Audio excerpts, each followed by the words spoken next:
This is the Mobile Home Park Lawyer Podcast with Ferd Neiman. If you're looking to generate wealth and passive income in the lucrative world of mobile home parks, you're in the right place. You'll discover solutions to the common legal and operational pitfalls and how to optimize parks to maximize income. Your host is in the trenches. He's a real estate attorney, financial analyst, and mobile home park investor and operator. Now, let's turn it over to Ferd Neiman. Welcome back, Mobile Home Park Nation. Ferd Neiman here again today, another episode of the Mobile Home Park Lawyer Podcast. Got another great guest per usual. This guy hails from Tennessee, but he's originally from my home state here in Missouri.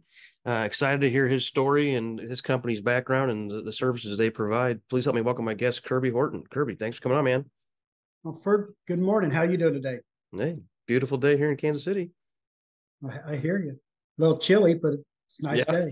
Well, thanks for having us on the episode here. We appreciate it. You got it. Well, you told me some of your background. Why don't maybe tell the rest of the group here how you got started and what you guys do, and we can go from there. Okay. Again, I want to thank you for having us on, and we followed you for the last several years. Your progress, what you've done, and it's we've used some of your legal services. We appreciate everything you've done for us on the documents that you've prepared, and nice work there. Our company, the firm, as you mentioned, we're based out of Tennessee, but we have crews that are in Little Rock, Indiana, North Carolina, South Carolina, Alabama, and Georgia. And we started out probably 15 years ago. My wife and I did.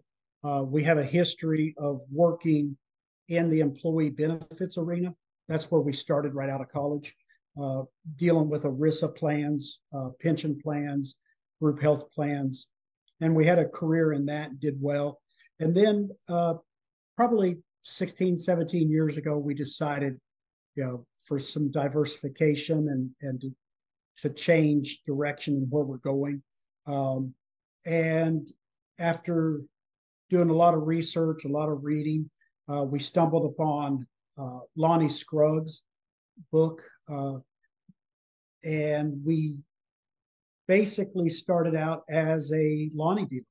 And in Franklin, Tennessee, we bought one home, paid $800 for it.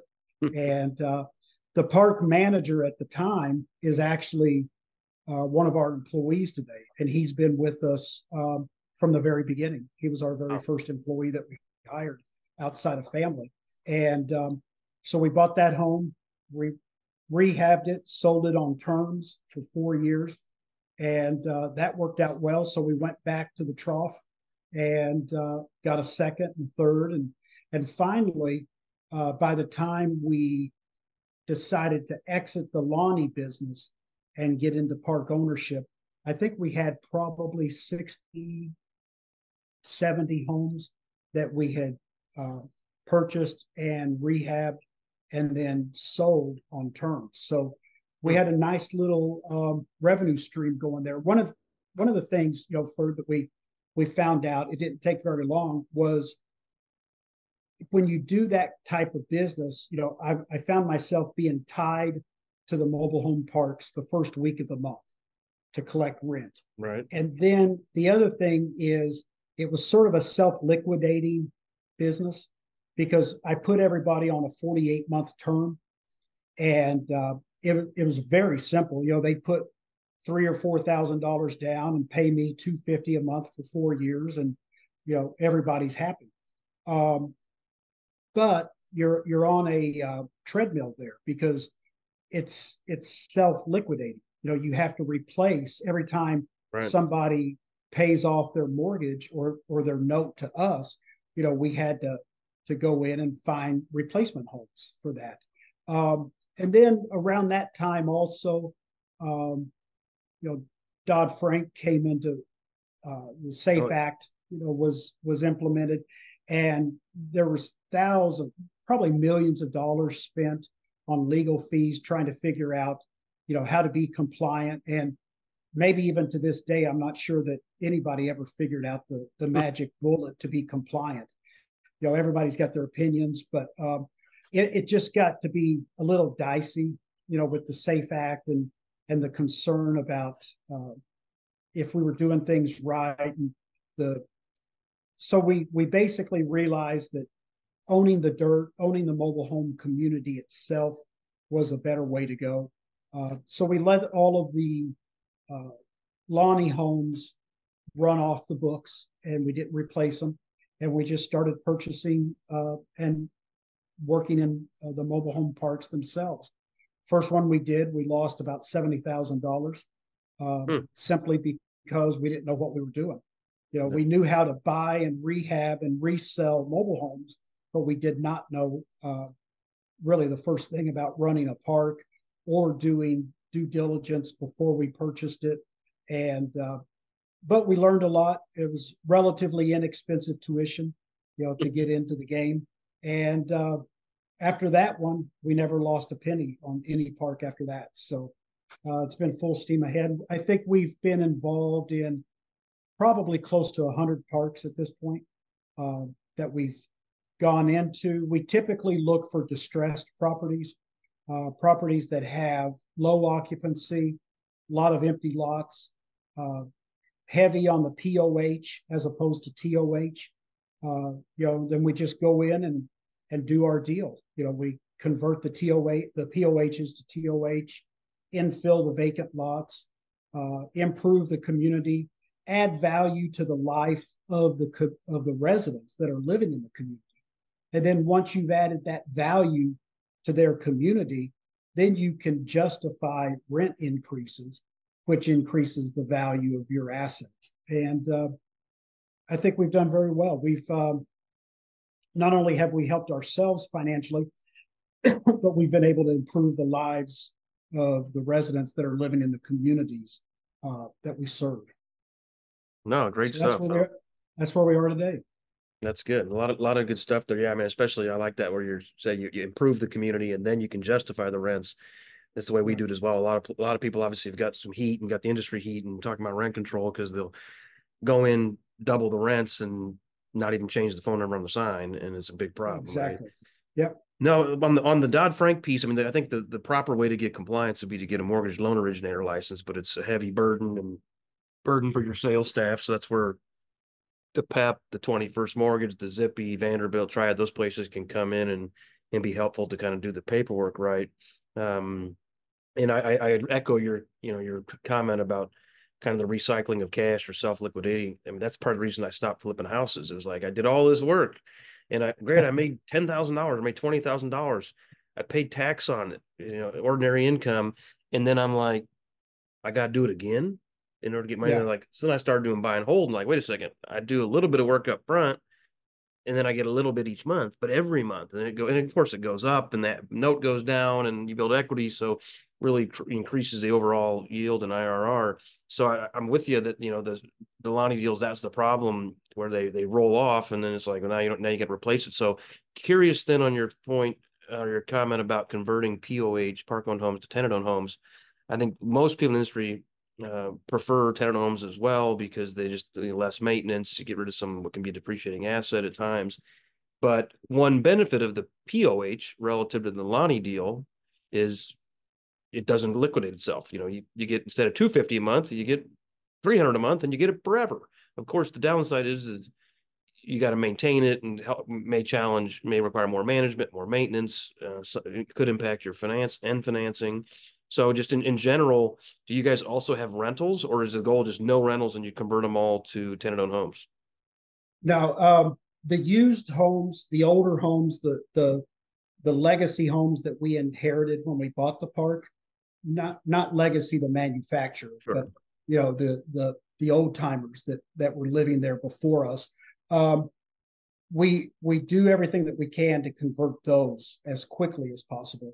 But of course, because we're doing heavy infill with brand new homes, $60,000, $70,000, $90,000 homes, all in by the time you get it set and everything. It's we've not done an exceptional job in selling those homes for a variety of reasons. I think we bring in so many homes so quickly the absorption is, from a sales point of view, is very difficult. So when we end up exiting the park, we will have some park-owned homes in the inventory, but they're going to be relatively new homes. They're going to be anywhere from 2, maybe 3 years old at the most. Okay, got it. These homes, and we try to be very careful. We always want to keep an eye on the potential buyer of the community. So, I always preach to our crew that, the challenge for us is finding the right asset and then exiting. Once we figure out how we're going to get out of it, then we need to get in it, and then we know what to do in between. So the in between for us is relatively simple because we've done it so many times. Right. Simple is not to be confused with easy. Sure. It's simple, but it's not easy. Yeah, I got you. Yeah. Yeah. I say that a lot too. Yeah. And so we always look at the exit strategy. And of course, if a buyer is looking to do agency debt for financing, we have to be aware of the ratio of park-owned to tenant-owned homes.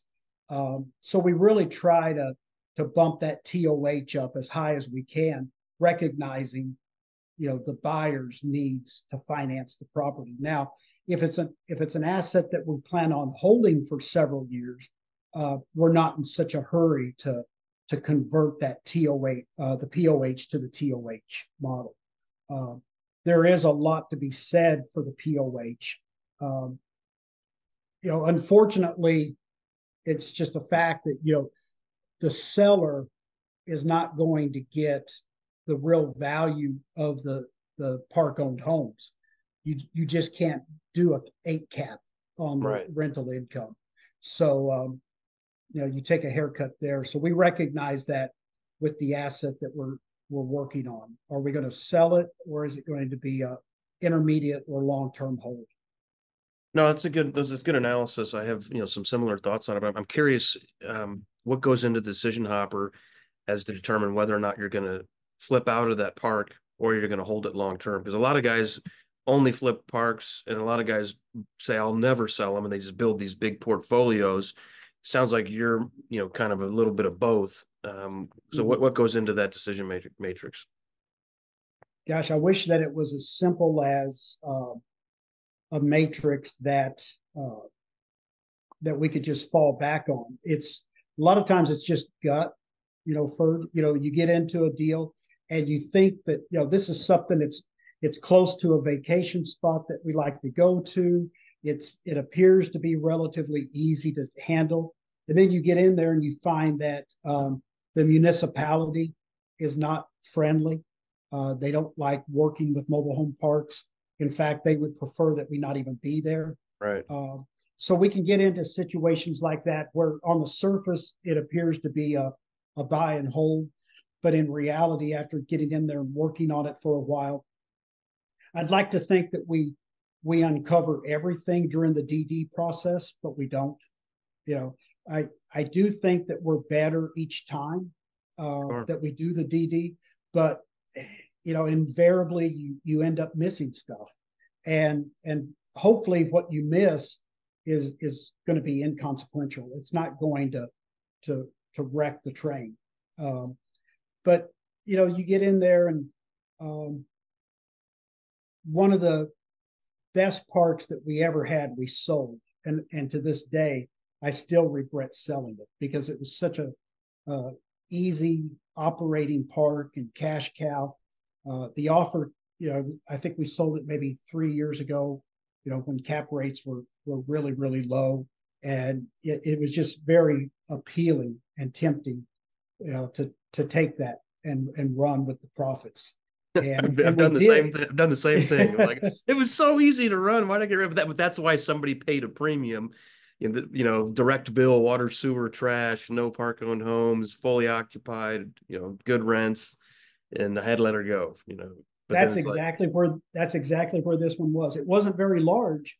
It was only about 40 lots, but it was so hands off and so easy it came the closest to being mailbox money that I've ever seen.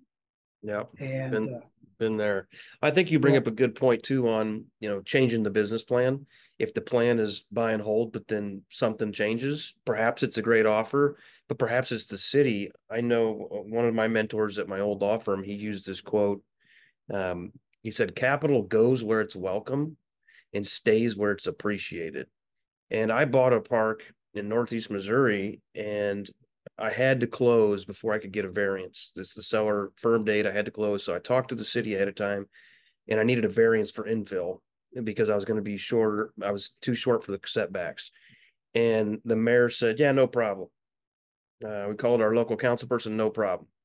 It's a town of 5 people, and we closed. Like 2 days later, there was a really crappy trailer park adjacent to ours, like literally just right across the small city street. Somebody had a meth fire and burned the house down, and they died. So we go to the city council 2 weeks later asking for a variance to put homes closer together. And fire marshal stood up and said, we're lucky that the home that burned down didn't have homes that close together. They all might have burned. So the mayor says, do I have a motion to approve Ferd's variance? And nobody even made a motion. So it died. So we were mad. We went to the mayor. He goes, sorry, I can't make the motion. I'm the mayor. Robert's Rules of Order says somebody else needs to. So we ended up having every council member come visit the site. And we thought we had the vote to, okay, now I see theirs is different, and that was a one-off, and we were good to go. And we went back to the council, and the mayor told us, you have my word.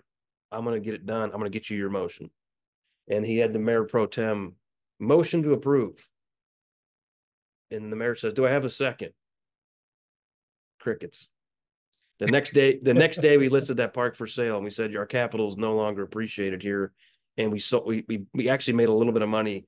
And knock on wood, we made money in every project, but that was when we're like, we didn't make the money we were going to make, and we didn't put the investment in that community we were going to do. And the deal changed. This is 20 minutes from my hometown. I'm like, we were gonna run this park forever. And I'm like, you know what? I'm not gonna run it to make pennies. You gotta let us improve it. And I drove by it one time a few years later, it's like 5 years ago or more. I drove by it, and it looks the same, only older. It's like nobody put any money into it. It's gonna die. So it's a sad story, but the way it goes. Yeah, nobody can put money into something like that. And it's unfortunate that the real losers in that situation are the residents, who need affordable housing. And that's the biggest loser right there. And then of course the larger community surrounding the park is a loser as well, because housing is important for a good workforce. Affordable housing is important for a good workforce. And that particular city council is just strangling themselves long-term over a knee-jerk reaction short-term. Yep. Yeah, for sure.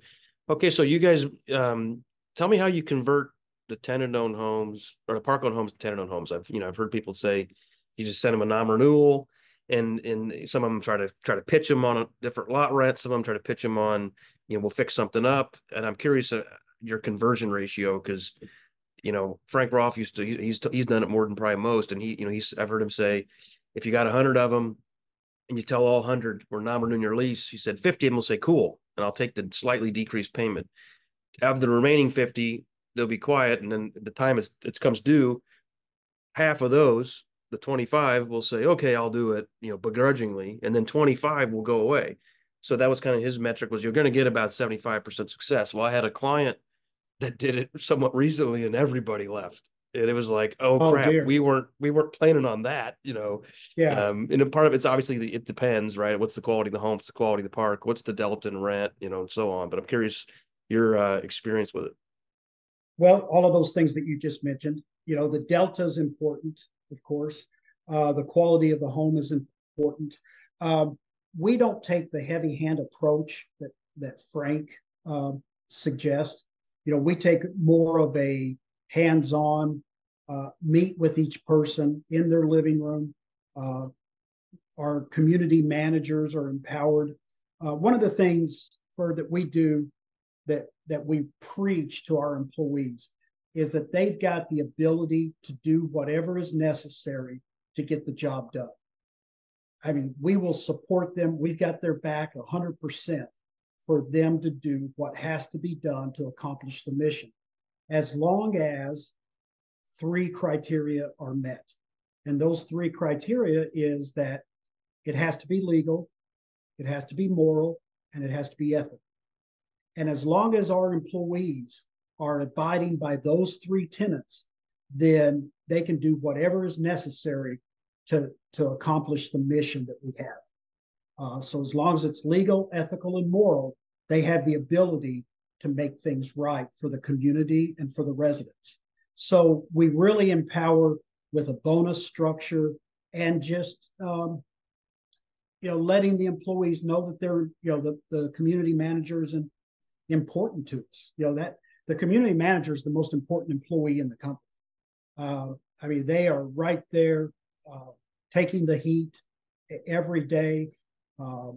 There's no day of rest for the community managers. So meeting the residents in their home, in the living room, helps tremendously. The other thing that we've started doing, which I can't believe we didn't do it earlier, was go to J.D. Powers, who owns the Blue Book, NADA, and you can they have a subscription service that you can go into, and basically you enter in the VIN, the manufacturer, the model, the number of bedrooms, and a few other items, and it will give you the value of that home, both on a wholesale basis and a retail basis. It'll give you the value of the home. And the amount that we sell that park-owned home for is always significantly less than what the Blue Book value is. But we'll go in there and that'll be part of the presentation that the community manager does, is show the resident that this is the value of your home, and we're going to let you have it for this amount here. The other thing you're selling them still. You're not giving them away. A lot of people give them away, or is it really old rough? Do you give them away or give them for $500 or something? We've paid people to take them. Oh wow!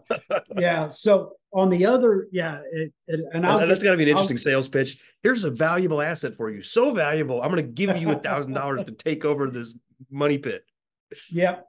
And I'll get into that here in just a minute. But one of the things that the Blue Book or the program allows you to do is it'll ask you, is the home in a community or not in a community? And if it's in a community, then it has the 5-star rating. Is the community a 1, 2, 3, 4, or 5-star?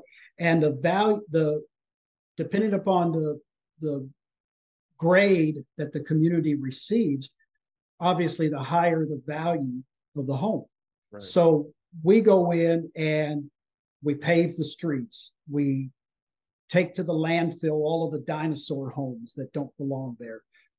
We clean everything up, and we skirt, we cool seal, we paint, we pressure wash, do all of that beautification. And then you go in and you meet with these residents and you show them the 2 different reports on the Blue Book. This is what your home was worth before we purchased the community. It was a 2-star. Now it's a 3-star or it's a 4-star. It's difficult to take apart from 2 to 4.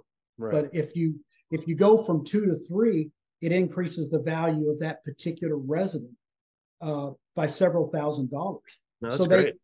They really see that and they appreciate that. And then, you can also use that as ammunition and backup if you're going to be passing out rent increases to the tenant-owned homes. Those people that have lived there forever. You can go in and show them that because of what we have done in your community, we've actually increased the value of your home by this amount, by several $1,000s.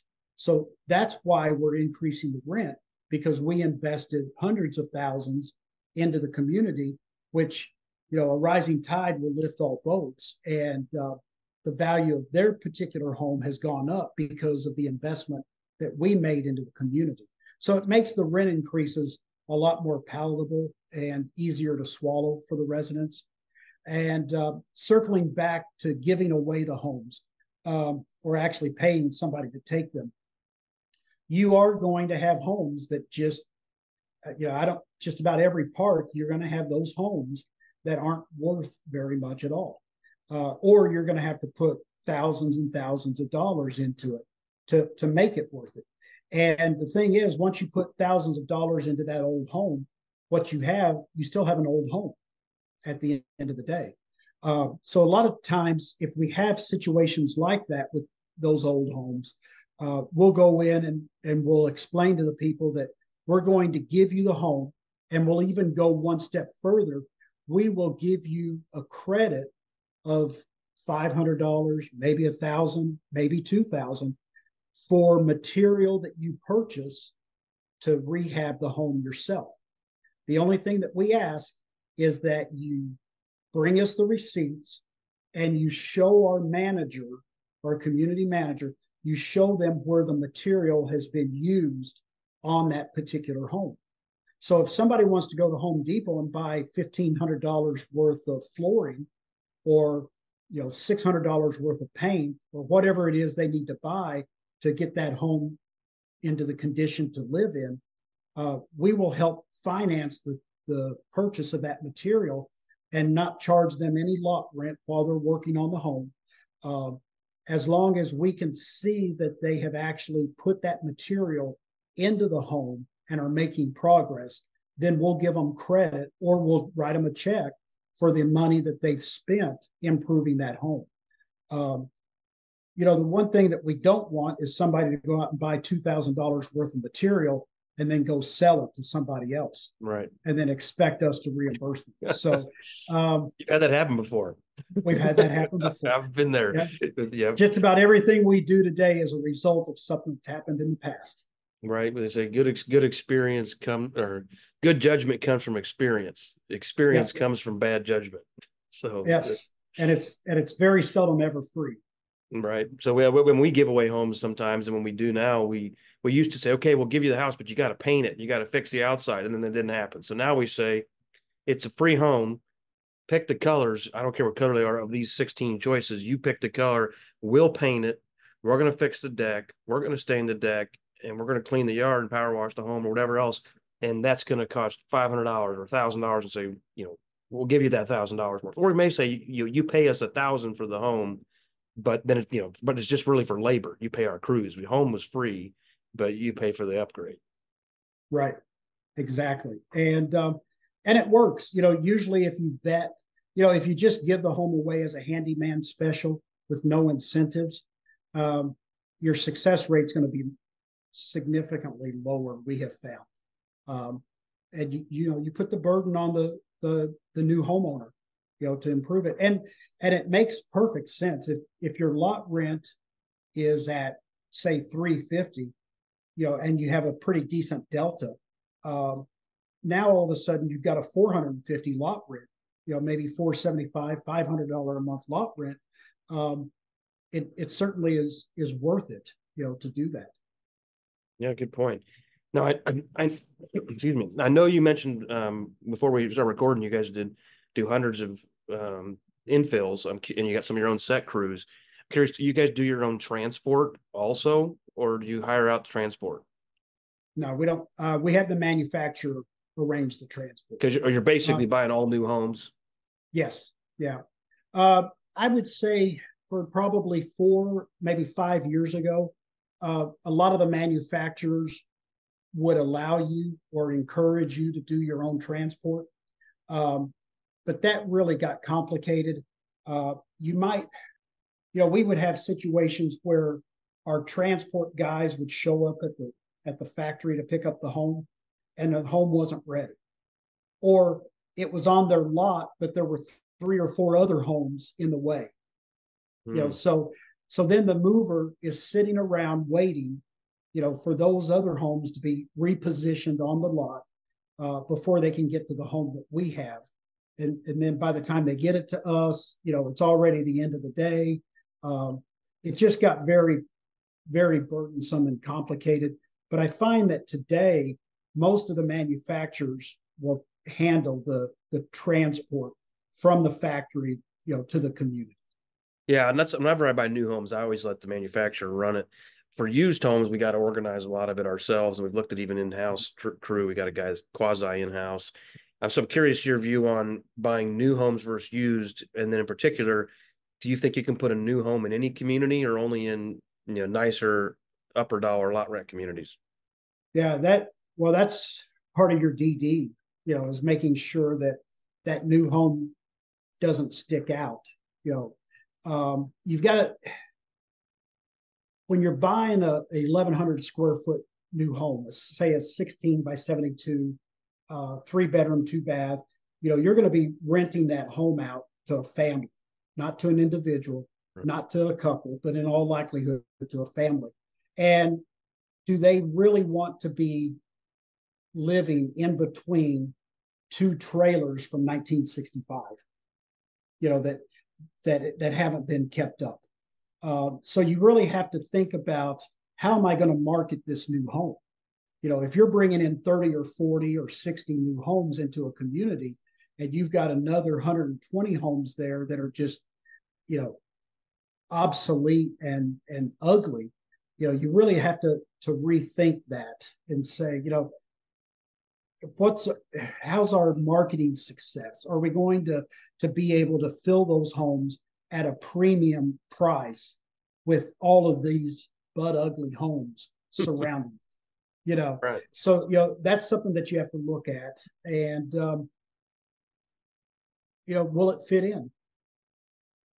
Right. No, I agree. We buy, we bought a lot of used homes last year and say, well, which park is it going to? I can look at the photo and I can tell you it's going to this one or this one or this one based on how the quality, that we have one park. It's, no disrespect to that town or those folks, but it's like that park, we're not going to send vinyl shingle homes in. So if we find a 1990 metal, it's going there. We find a 2007 vinyl shingle, it's going 5 miles down the road.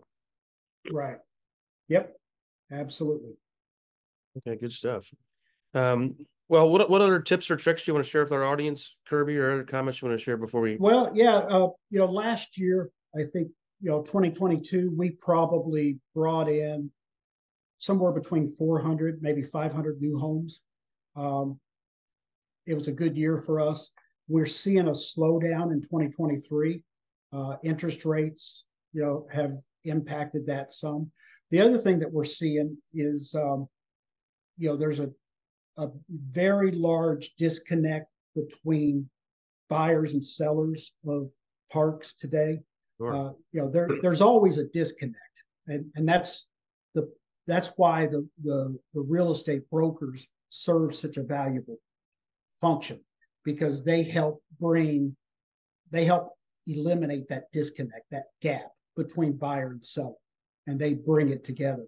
But today, the gap is huge. The disconnect is really huge. The sellers are still believing that their homes, that their park is worth, a 6 cap or a 5.5 or a 5 cap, which the buyers today know better, that it's not. If your cost of funds is 8% and you're paying a 5 cap for the park, it's not going to work. And so we're seeing a slowdown on the infill that we're doing for ourselves, because the opportunities are more scarce, I should say. But what we did find was that we're being asked by other owner operators, would we help them bringing in homes?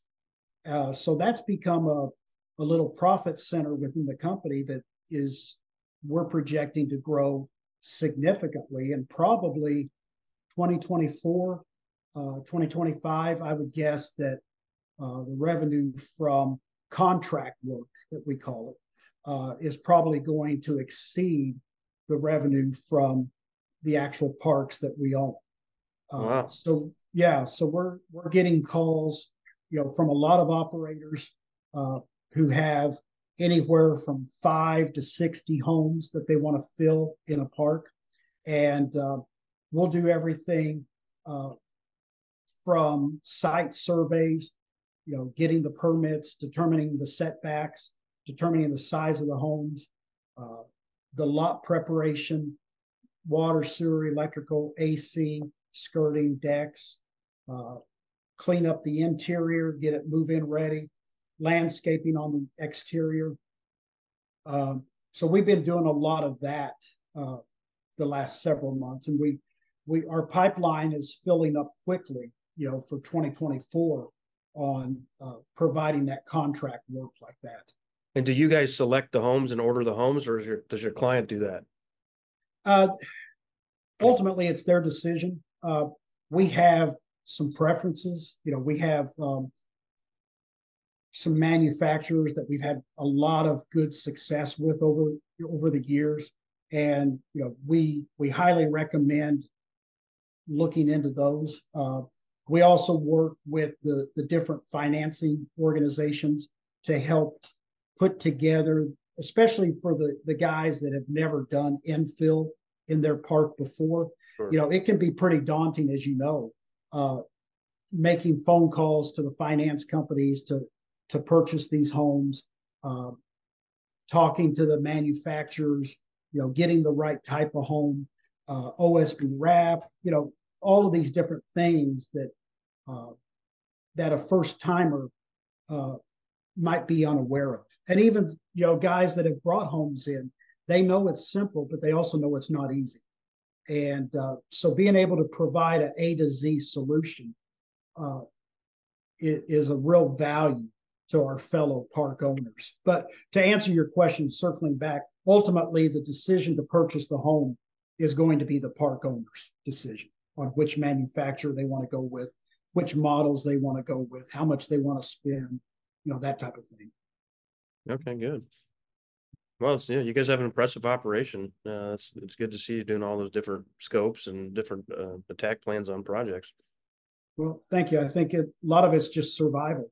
You just we really didn't go into it with a master plan other than to be proud of what we do. I like to tell our people that we're better than we were 6 months ago, and we're going to be better 6 months from now than we are today.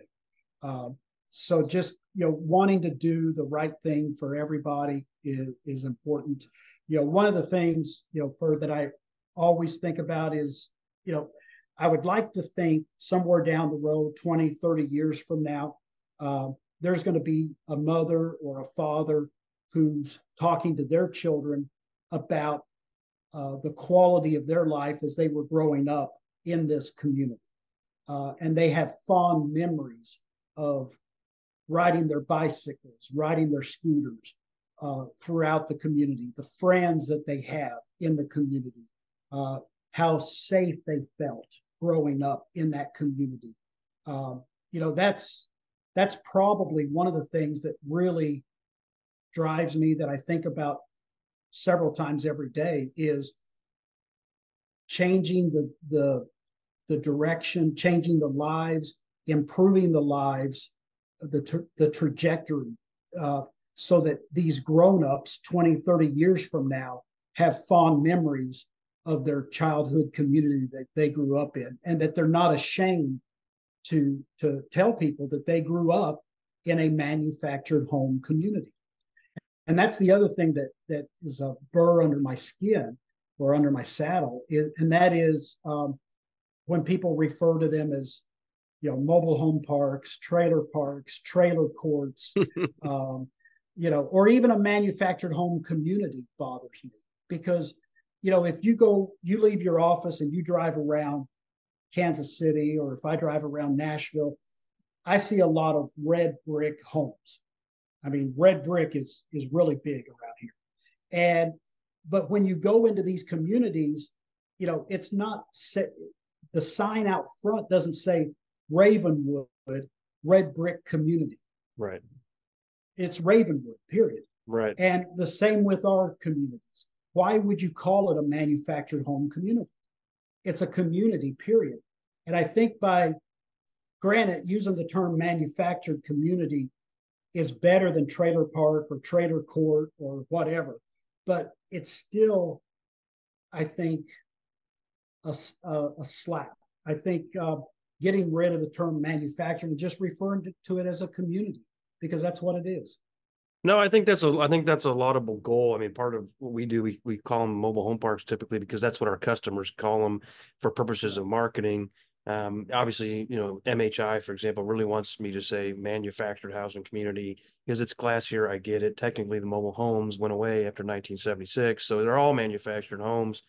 But I think it'd be nice to get there. I think that's going to take a big industry swing for the residents, for the citizenry, the society to recognize the naming. So I think, but I had a friend of mine, his mom owned, or his grandma lived in a manufactured home in Wisconsin. And he said, you know what they call I said, was you live in a trailer park, a mobile home park, or a manufactured housing community? He said, you know what we call them up there? I said, what? He said, a neighborhood. And I was just like, that's, they figured it, they got it done right up. That's your goal. He articulated a different way, but it in pockets, and that's what they call it. And then in certain portions, it's not a stigma, and take Florida, for example. A lot of people, it's their second home, right? But not that everybody needs a second home but to have it where there's no, shame about it and no bad memories. And I think that's great, that you're able to play a part in that. And that's what some of this stuff isn't that expensive. It's not inexpensive, but adding a playground, adding a dog park, adding a pickleball court. That's not like crazy expensive. Fixing the roads is expensive. Okay. It has a big impact, but it's super expensive. Right. So, that one you may have to, you can't tackle every park because some parks are worth 300,000 and they got $300,000 of road problems. Right. But if the park's worth $1 million and it's got $100,000 road problem, you can probably absorb it, and you're not going to get that in the first rent increase, obviously, but over time you can absorb it. So I think you're doing a good job playing a part in making these communities better. So appreciate it. Well, Kirby, any other final thoughts, or where can people find you if they want to reach out after this episode? Well, of course, our website is thefirmmhp.com. So thefirmmhp.com. Email address is kirby.horton, kirby.horton @thefirmmhp.com, or LinkedIn, obviously there. So reach out, and we're going to be in Louisville in a few weeks. We're going to have a pretty good crew there. I think we've got 9 or 10 of our team members that are going to be there with us. So we're looking forward to that. We always try to hit Seco and Chicago in November for the leadership conference. So look us up, say hi, and we'd be happy to engage in conversation. It's a fun industry. It's interesting. You learn something every day, and you just shake your head every day saying, "Who'd have thought it?" Like the craziest stories, right? Haven't seen that one before. Right. It's all the time. It's like another crazy story that none of my friends are going to believe, but it really happened. It really happened. That's right. All right, Kirby. Well, I appreciate it. Thank you. Well, hey, Ferd, thanks a lot. Take care. Take care. You've been listening to the Mobile Home Park Lawyer Podcast with Ferd Neiman. Ready to learn more? Go to www.themobilehomelawyer.com for free resources and materials to help you succeed. If you love the podcast, go to Apple Podcasts, give us your review, and subscribe today. Thank you for listening. Neither the Supreme Court of Missouri nor the Missouri Bar reviews nor approves certifying organizations or specialist designations. The choice of a lawyer is an important decision and should not be based solely upon advertisements.